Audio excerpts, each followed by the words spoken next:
ইঁটগুলোর ওপর থেকে একটা ন্যাড়া ঝাঁটা দিয়ে ধুলো ঝাড়তে ঝাড়তে মাথার গামছাটাকে আরও এক পাক বেঁধে নিল মনোহর। গতকাল ইঁট তুলতে গিয়ে অসাবধানে ভেঙে আদলা ইঁট পায়ের ওপর এসে পড়েছিল। তার ব্যথাটা এসিতে টনটন করে উঠল। বাতাসি বারণ করল আজ আর কাজে না যেতে। এবছর হাড় কাঁপানি শীত এত তাড়াতাড়ি এসে গেল যে নরম জামা কাপড় জোগাড় করার জন্য টাকার সংস্থান করা গেল না।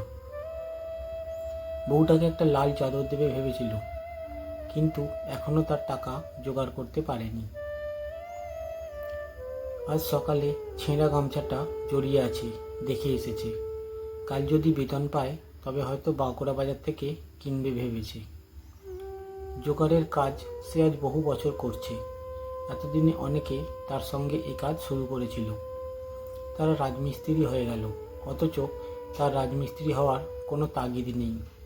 শুধু সংসার কোনো রকমে চলে যাক, বিয়ের পর শুধু এই ভেবে এসেছে সে।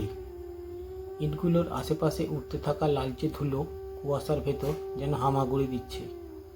বাতাসের টান নেই একদম।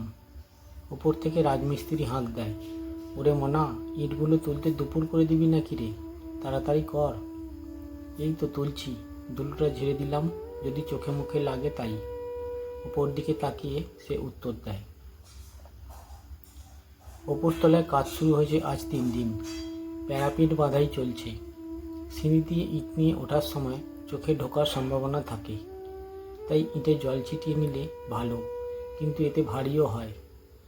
কালই রাজমিস্ত্রি তাকে বলেছিল, কিন্তু এই ঠান্ডায় ভেজা ইট নিতে মন চাইল না। ধুলো ঝাড়তে ঝাড়তে এক একটা ইট মাথার কাঠের পাটাতনে তুলতে লাগলো মনোহর পরম আদরে। যেন এক একটা ইট ইট নয়, তাদের খিদে পেটের অন্ন। বউয়ের গায়ে এই কড়া শীতে পরম উষ্ণতা।